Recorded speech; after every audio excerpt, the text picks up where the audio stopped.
Yes. Now are you getting me? Guys, are you getting me? Yes, sir. Okay. Now come to the Yes, sir. point of purpose Yes, of sir. promotion. What is the purpose of promotion? Purpose जो होता है ना promotion का, सिर्फ ऐसा यही नहीं होता है कि हमने क्या करना है कि सिर्फ और सिर्फ किसी को प्रमोट कर देना है। उसके पीछे कुछ रीजन होता है, ठीक है। उसके पीछे रीजन क्या होता है, देखो, to utilise the employees skills knowledge at the appropriate level in the organisational hierarchy. मतलब जो हमारे ऑर्गेनाइजेशन में एम्प्लॉयज हैं उनके स्किल्स को क्या करना है, उनके स्किल्स और नॉलेज को क्या करना है, यूटिलाइज करना है, ठीक है, एट द अप्रोप्रिएट लेवल, इस लेवल तक इन द ऑर्गेनाइजेशन हायरार्की। जिससे क्या होगी, ऑर्गेनाइजेशन के हायरार्की में जिस भी लेवल पे वो काम कर रहे हैं उस लेवल पे उनके क्या करें, स्किल्स और नॉलेज को यूटिलाइज करना। क्यों? क्योंकि आपके पास अगर आपको कोई ग्रेडनेस होगी ना, जब आपके पास कोई ऑब्जेक्टिव होगा तभी आप अच्छा काम करेंगे। अगर मैं आपसे बोलूं कि आप ये काम करिए, आप ये काम कर दीजिए, ठीक है, और मैंने बोला आपको ये काम करना है, ठीक है, तो आप करोगे। लेकिन अगर मैंने आपको बोल दिया अगर आप ये काम करोगे तो आपको इसके बदले में ये मिलेगा, तब आप क्या करेंगे, आप उसके लिए क्या करेंगे, और मोटिवेट हो जाते हैं। वैसे ही प्रमोशन में क्या होता है, एक ऑब्जेक्टिव, एक ग्रेडनेस का काम करता है, जो एम्प्लॉयज के अंदर रहता ही रहता है। वो चाहता है अपने आप को हिट करना प्रमोशन पाने के लिए।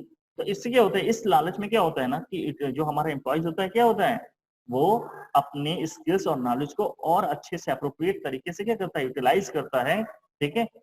और इससे क्या होता है कि वो जिस भी लेवल पे काम कर रहा है उस लेवल पे उसको इस तरीके से यूटिलाइज करता है कि वहां पे अपने आप को क्या करता है, बेस्ट शो करने की कोशिश करता है।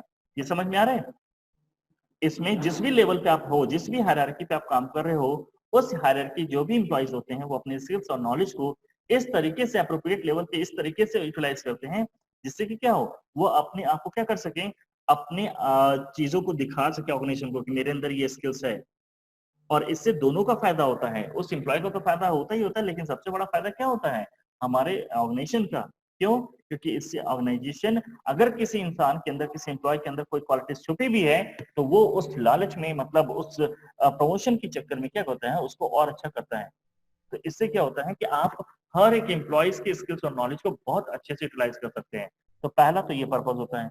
दूसरा पर्पज क्या होता है प्रमोशन का, to develop competitive spirit and inculcate the zeal in the employee to acquire the skills। इसमें क्या होता है कि जाहिर सी बात है, अगर आपको एक ऑब्जेक्टिव मिल गया है कि मैं अगर ये ऐसा कर लूंगा तो मेरे को ये प्रमोशन मिल जाएगा, मेरे को इंक्रीमेंट मिल जाएगा, तो ऐसे में क्या होगा कि तो इसमें क्या होता है, एम्प्लॉयज अपने आप को और अच्छा करने की, बेहतर करने की कोशिश करता है। उसके अंदर स्पिरिट आता है, दैट इज जोश आता है, इंथुजियाज्म। जील का मतलब होता है जोश, कि वो क्या करे और जो हमारे एम्प्लॉइज हैं उनसे बेहतर करने की कोशिश करता है। तो इससे एम्प्लॉय के अंदर खुद सेल्फ ही कॉम्पिटिटिव स्पिरिट बढ़ने लगती है कि वो अपने आप को और बेटर करने की कोशिश करता है, ठीक है। और अपनी जो भी स्किल्स हैं, नॉलेज हैं, जो भी रिक्वायर्ड चाहिए, उसको क्या करता है, हायर लेवल जॉब तक ले जाने की कोशिश करता है। क्लियर है?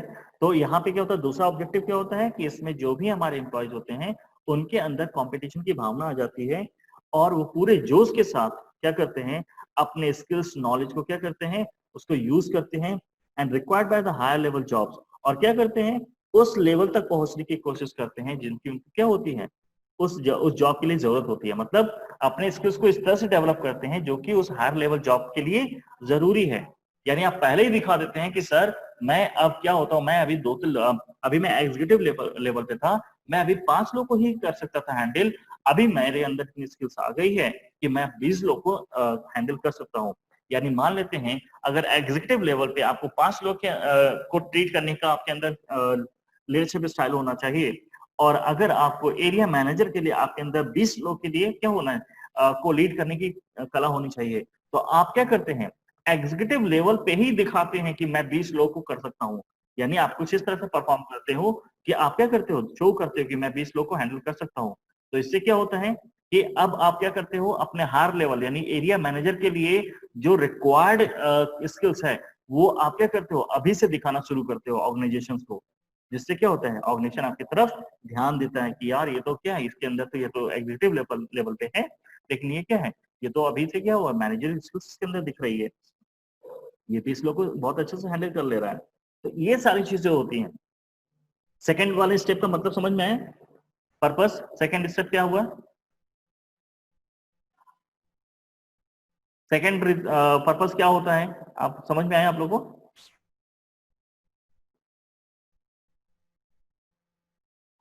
Guys are you getting me? जी सर।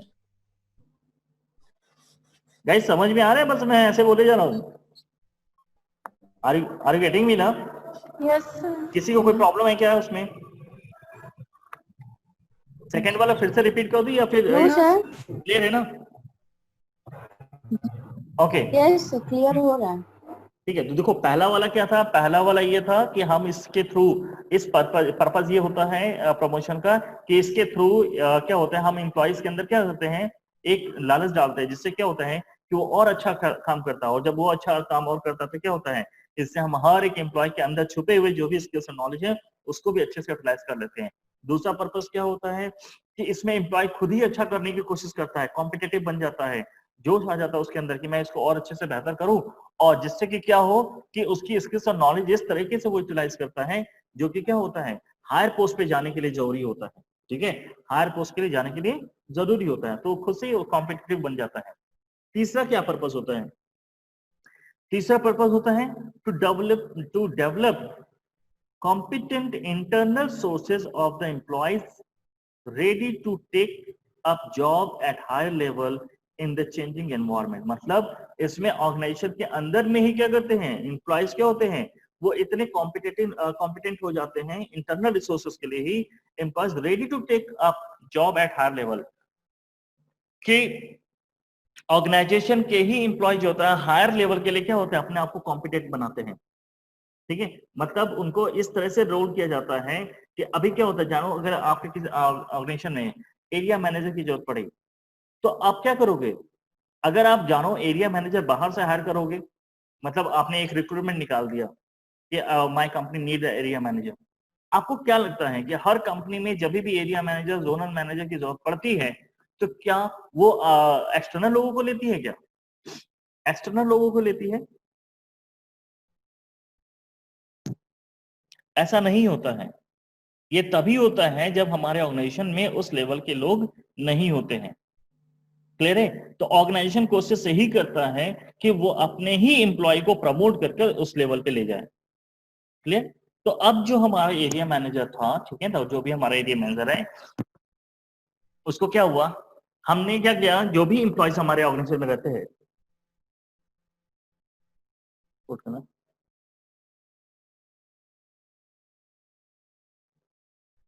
यानी इसमें एम्प्लॉयज को जो हमारे ऑर्गेनाइजेशन के अंदर के एम्प्लॉय है ना, वो ही इतने कॉम्पिटेंट हो जाते हैं, वो उनको ही इतना कॉम्पिटेंट बनाया जाता है जिससे कि क्या हो, वो हायर लेवल के लिए तैयार हो जाए and live in the changing environment. और उनको इस तरीके से रोल किया जाता है, चेंजिंग एनवायरनमेंट मतलब इस तरह से उनको तैयार किया जाता है जिससे कि वो क्या हो, अपने हायर लेवल अगर उनको भेजा जाए तो वहां पे उन चीजों को अच्छे से वो अडॉप्ट कर सके। इसमें क्या करना है, मतलब इसका कहने का मतलब क्या है, जब भी ऑर्गेनाइजेशंस को जरूरत पड़ती है नए हायरिंग की, तो उसके लिए कोशिश पहले यही करता है कि वो अपने ही इंटरनल एम्प्लॉयज को क्या करे, उस पोस्ट के लिए प्रमोट करके आगे बढ़े, जो बेस्ट है उनको उसी पोस्ट पे लेके जाए। दूसरा बहुत ही रेयर केस होता है जब हम एक्सटर्नल रिसोर्सेज से क्या करते हैं, रिक्रूटमेंट करते हैं। एक्सटर्नल रिसोर्सेज से रिक्रूटमेंट तभी होता है जब हमारे पास अवेलेबल जो हमारे ह्यूमन रिसोर्स है उनकी कैपेबिलिटी उतनी न हो। ठीक है? और लेकिन ऑर्गेनाइजेशंस जो होता है ये हमेशा तैयारी पहले से रखता है कि कल को अगर ये मेरा जोनल मैनेजर, ये मेरा एरिया मैनेजर जो भी है, अगर ये छोड़ के चला जाए तो मुझे एक्सटर्नल रिसोर्स की जरूरत ना पड़े, मेरे पास जो अवेलेबल रिसोर्स ह्यूमन रिसोर्स हैं इन्हीं को हम इस तरह से अच्छे से तैयार करें कि इन्हीं को मैं प्रमोट करके उनको उस चीज पे, उस पोस्ट पे शिफ्ट कर दूं। तो कहने का मतलब क्या है, इसका पर्पस दूसरा क्या होता है प्रमोशन का, इसका तीसरा जो रीजन होता है कि जो हमारे एम्प्लॉयज हैं उनको ही क्या करते हैं, इंटरनल रिसोर्सेज, यानी जो इंटरनल सोर्स है हमारे एम्प्लॉयज जो हमारे ऑर्गेनाइजेशन में काम कर रहे हैं, उनको इस तरीके से तैयार करते हैं, इस तरीके से उनको नए नए इन्वायरमेंट में हम वर्क कंडीशन देते हैं, जिससे कि क्या हो कि अगर हायर लेवल पे अगर हमको भेजे या प्रमोट करे तो इजिली उस चीज को क्या करे, अडॉप्ट कर ले। हायर लेवल का मतलब क्या हुआ कि उनको अगर हम इन्वायरमेंट का मतलब क्या हुआ, हायर लेवल के इन्वायरमेंट में क्या चेंज होगी। मान लेते हैं कि अगर आज आपको इन्वायरमेंट है, अगर आप एग्जीक्यूटिव लेवल पे पोस्ट पे हो, आज आपको जो होता है मुश्किल से 4 घंटे ही रिक्रूटमेंट करना पड़ता है। 4 घंटे मान लेते हैं, 2 घंटे रिक्रूटमेंट करना पड़ता है, क्योंकि आप अब एग्जीक्यूटिव लेवल पे हो। लेकिन कल को अगर हो सकता है कि अब आपने बहुत अच्छा अपने लेवल पे बहुत अच्छा काम कर रहे हो, लेकिन आपकी जो परफॉर्मेंस अप्रेजल से ये पता चल रहा है, ये कैंडिडेट जो होता है ना, ये इसका जो सिलेक्शन प्रोसेस है, बड़ा स्टाफिंग बड़ा जबरदस्त है, ये हमारे कंपनी के लिए अच्छा प्रॉफिटेबल हो सकता है। अभी तक क्या था, अभी तक ये ऑर्गेनाइजेशन में आने वाले जो लोग हैं, इंटरव्यू लेने वाले लोग हैं, जो इंटरव्यू में पार्टिसिपेट करने वाले लोग हैं, बस उन्हीं को ही हैंडल करता था, ठीक है। लेकिन जैसा अभी देखा क्या गया कि जिसको भी ये हायर करता है, तो इसका जो रेशियो जाता है स्टेबिलिटी का, मतलब जो एम्प्लॉयज आते हैं इसके द्वारा जो हम कैंडिडेट सेलेक्ट किए जाते हैं, वो टिक कर काम करते हैं। क्लियर है? यानी इसकी जो एनालिसिस पावर है बहुत अच्छी है। इसको हम सिर्फ अपने ऑर्गेनाइजेशन तक सीमित नहीं रह सकते हैं, इसको हम क्या कर सकते हैं, फुल कैंपस के लिए भी भेज सकते हैं। फुल कैंपस का मतलब बाहर भी भेज सकते हैं, वहां जाके वहां पे एम्पल ऑफ अमाउंट में ये क्या कर सकता है, नंबर ऑफ कैंडिडेट, अच्छे कैंडिडेट एनालिसिस करके ला सकता है हमारे ऑर्गेनाइजेशन के लिए। तो अब क्या हुआ, यानी अब आपके अंदर जब ये सब चीजें आपके अंदर क्वालिटीज वो देख रहा है ना, तो आपको क्या करेगा, आपको कुछ अलग इन्वायरमेंट में देगा। अलग इन्वायरमेंट मतलब कुछ अलग कंडीशन, अलग रिस्पॉन्सिबिलिटीज देगा, ठीक है, जो कि जरूरी होता है उस हायर लेवल के लिए, और वहां पे आपको परफॉर्म करना होता है। तो इससे क्या होता है कि इसमें एम्प्लॉयज को जो होता है, हमारे इंटरनल एम्प्लॉयज होते हैं, वो खुद ही क्या करते हैं, अपने आप को क्या करते हैं, जब हम उनको चेंजिंग एनवायरनमेंट में भेजते हैं ना, तो अपने आप को उस हायर लेवल के लिए क्या करते हैं, तैयार करते हैं। और इसमें से जो बेस्ट निकलता है उसको हम क्या करते हैं, आगे प्रमोशन के लिए तैयार भेजते हैं। ये थर्ड पॉइंट समझ में आया सबको? Yes sir. किसी को कोई प्रॉब्लम थर्ड पॉइंट में? शिवांगी, राजनंदिनी, प्रज्ञा, पल्लवी, नेहा, गौरी, अंजलि, अदिति, मानसी, किसी को कोई प्रॉब्लम इस थर्ड पॉइंट में? किसी को भी कोई प्रॉब्लम?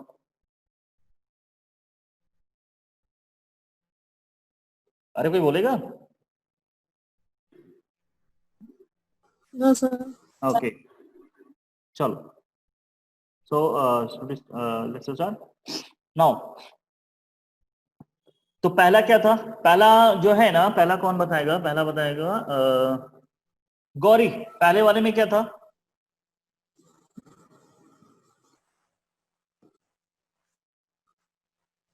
सर पहले वाले में एम्प्लॉयज की स्किल के अकॉर्डिंग स्किल को यूज करते हैं, जिसकी वजह से उसको ऐसा कहते हैं कि the first condition shows that कि इसमें एम्प्लॉयज के स्किल्स को इस तरह से यूटिलाइज किया जाता है, ठीक है, जो कि क्या हो, वो आगे जो होता है, जो कि आगे ऑर्गेनाइजेशंस की हायरार्की में उसकी क्या हो, जरूरत होती है। मतलब क्या होता है, जरूरत होती है। हाँ, कि इसमें क्या होता है, इसके स्किल्स और नॉलेज को इस तरह से यूटिलाइज किया जाता है जिससे क्या हो कि वो अप्रोप्रिएट लेवल, मतलब वो जिस भी लेवल पे है उस लेवल पे उसकी स्किल्स और नॉलेज को यूटिलाइज किया जाता है, जो कि हम ये बता देता है कि दैट्स इसके अंदर वो स्किल है जो कि ये आगे के लिए प्रमोशन के लिए हमारे ये सही कैंडिडेट होगा। दूसरे में क्या होता है, इसमें जो एम्प्लॉयज खुद से ही, चूंकि मैं इसमें क्या होता है, ग्रीडनेस होती है प्रमोशन, तो एम्प्लॉय खुद से ही क्या करता है, खुद से ही कोशिश करता है अच्छा करने का, ठीक है, अपने परफॉर्मेंस स्किल्स नॉलेज को इस तरह से यूटिलाइज करता है, इस तरह से यूज करता है ताकि क्या हो, वो आगे चल के जो अगला स्टेज है प्रमोशन का, उस लेवल के लिए जो रिक्वायर्ड स्किल है वो अपने अंदर अभी से डेवलप करना शुरू कर देता है। तो इससे क्या होता है, ऑर्गेनाइजेशंस को आइडेंटिफाई करने में आसानी हो जाता है कि हमें इसे ही प्रमोशन देना है।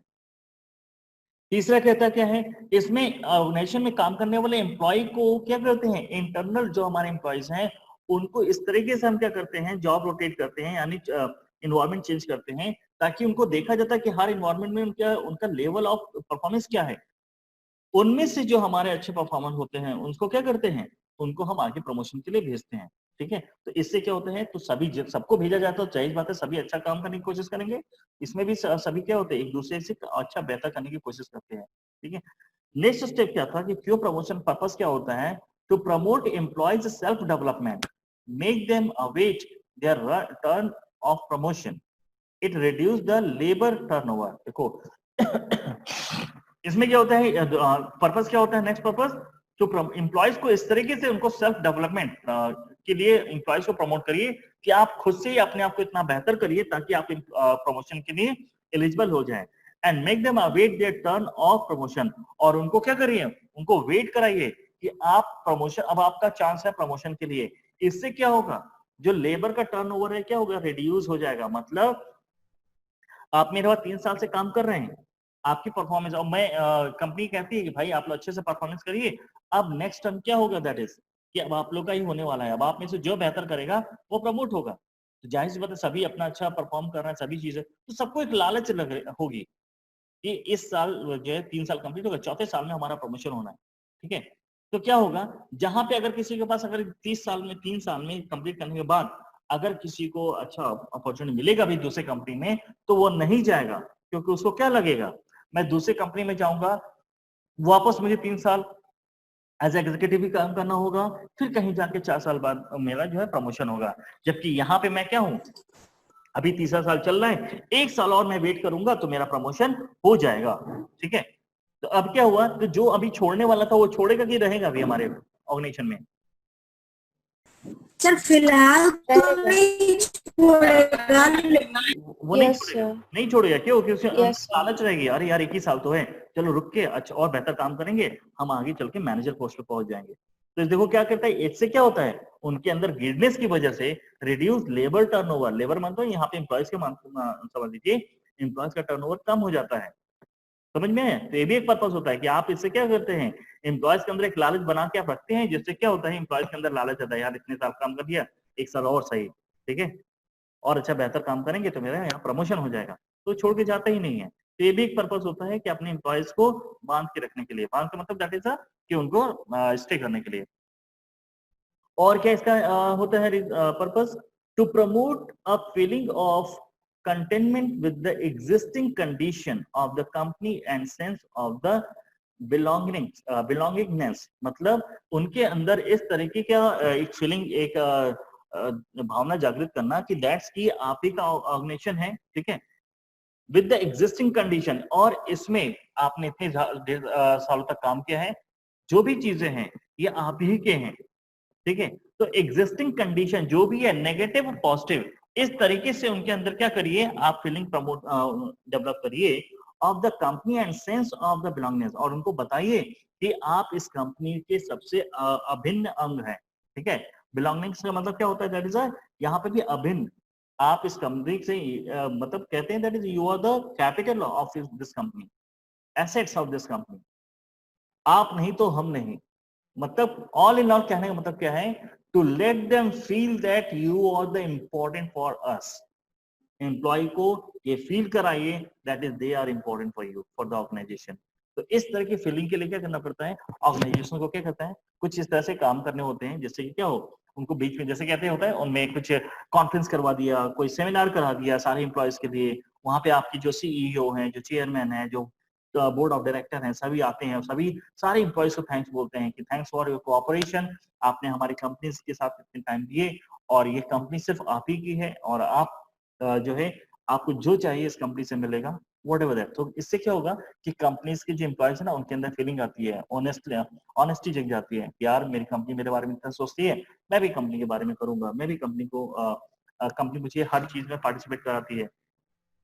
तो कंपनी को के एम्प्लॉयज को ये रियलाइज कराना कि that is this is your company, you are the capital, you are the assets of this company, okay. तो इम्पोर्टेंस बताना कि आप हमारी कंपनी के बहुत इंपॉर्टेंट हो, ये फीलिंग कराना, ये भी एक पार्ट होता है प्रमोशन का। देन इससे भी क्या होगा, तभी वो क्या करेंगे, और अच्छे से काम करने की कोशिश करेंगे, और प्लस आप ये कंपनी छोड़ेंगे नहीं।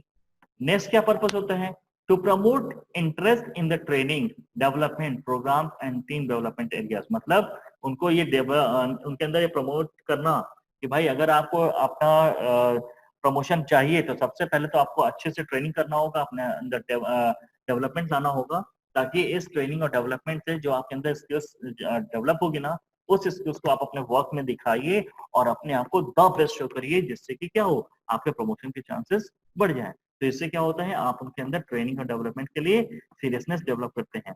To build loyalty and to boost morale, और क्या होता है, उनकी लॉयल्टी, मतलब बिल्ड द लॉयल्टी, उनको क्या करिए, उनको ये एहसास दिलाइए, उनके मोरल को हाई करिए। देन आप ये भी बताइए दैट इज कि आप उनके लिए बहुत ही लॉयल है। लॉयल का मतलब पता क्या है? समझते क्या होता है लॉयल का मतलब? दैट इज क्या बोलते हैं, ट्रुथ।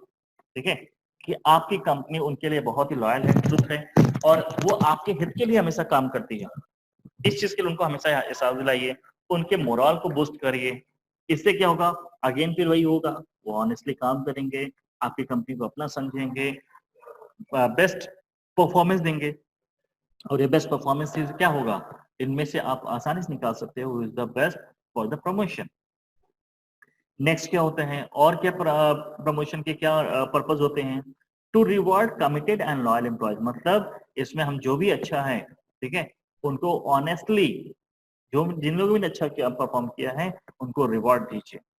तो आप पहले से बताएंगे भाई जिसको भी जो भी अच्छा परफॉर्म करेगा उसको इंसेंटिव, इंक्रीमेंट, प्रमोशन ये मिलेगा। तो जायज बात है उसमें क्या होता है, रिवार्ड के उसमें भी क्या करते हैं लोग, अच्छा काम करते हैं।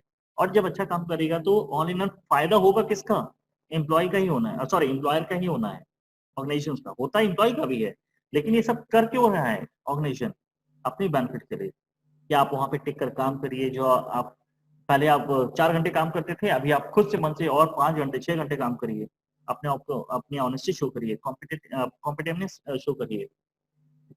Now, to get rid of the problem created by the leaders of worker union by the promoting them to the officers level where they are less effective in the creating problem. तो क्या होता है? To get rid of the problem created by the leaders of the workers union by promoting them to the officers level where they are less effective in the creating problem. अगर आपका leader, आपका senior आपको नहीं सुन रहा है तो आप पूरा फुल फ्लेज आप फ्री हैं, आप सीधे हमारे पास आइए, यानी टॉप मैनेजमेंट के पास आइए। टॉप मैनेजमेंट सीधे आपसे बात करेगा और आपकी प्रॉब्लम को सॉल्व करने की कोशिश करेगा। समझ में आ रहा है? Promotion places the employees in the position where an employee's skills and knowledge can be better utilized। यानी प्रमोशन क्या होता है? प्रमोशन में क्या करते हैं? हम एम्प्लॉयज को दूसरे पोजीशन पे भेजते हैं जहां पे क्या किया जाता है, उसके स्किल्स और नॉलेज को और अच्छे तरीके से यूटिलाइज किया जाता है। नेक्स्ट स्टेप क्या था? It creates and increases the interest of other employees in the company as they believe that they will also get their turn. मतलब अगर आपका प्रमोशन हो रहा है तो बाकी जिनका प्रमोशन नहीं हुआ है वो भी गेट इंटरेस्टेड होते हैं, उनके भी अंदर इंटरेस्ट आता है, उनको भी मोटिवेशन आता है कि दैट मेरा भी, अगर मैं अच्छा वर्क करूंगा तो मेरा भी प्रमोशन हो सकता है। तो इसलिए क्या होगा कि वो गेट टर्न, अपने टर्न के लिए वेट करेंगे, इससे उनका एम्प्लॉय रोटेशन भी कम हो जाएगा। नेक्स्ट आता है it creates among employees a feeling of content with the existing condition of work and employment. मतलब इससे क्या होता है, एम्प्लॉयज के अंदर जो एग्जिस्टिंग एनवायरमेंट है, जो एग्जिस्टिंग आपके एम्प्लॉयज हैं उनके साथ एक बहुत ही सेटिस्फैक्टरी रिलेशन बन जाता है। ठीक है, content with the existing condition, मतलब जो भी कंडीशन आपके ऑर्गेनाइजेशन में है उसके साथ वो पैचअप करने की कोशिश करते हैं, उसके साथ वो संतुष्ट रहने की कोशिश करते हैं। एंड वर्क, अपने वर्क के साथ, एंड एम्प्लॉयमेंट मतलब जो भी लोग वहां पे काम कर रहे हैं। तो इससे क्या होता है, प्रमोशंस का दूसरा पर्पस क्या होता है यहाँ पे कि आप प्रमोशंस के बेस पर आप क्या कर सकते हैं, अपने ऑर्गेनाइजेशन में काम करने वाले जितने भी एम्प्लॉयज हैं उनके क्या कर सकते हैं, उनके अंदर एग्जिस्टिंग यानी जो भी आप इन्वॉल्वमेंट उन्हें दे रहे हैं उसमें वो क्या करते हैं, खुश रहेंगे, संतुष्ट रहेंगे। कंटेंट यहाँ पे संतुष्ट का मतलब होता है संतुष्ट रहेंगे वो अपने एम्प्लॉयमेंट से, मतलब जो भी आप उन्हें काम दे रहे हैं उससे, प्लस अपने वर्कर से, अपने काम से भी, और प्लस अपने उस ऑर्गेनाइजेशन से भी बहुत खुश रहेंगे। और जब वो सेटिस्फाइड रहेंगे तो डेफिनेटली आपका ऑर्गेनाइजेशन बहुत अच्छे से बूस्ट करेगा। नेक्स्ट क्या होता है पर्पस का, सॉरी प्रमोशन का purpose? It increase interest in the acquiring higher qualification.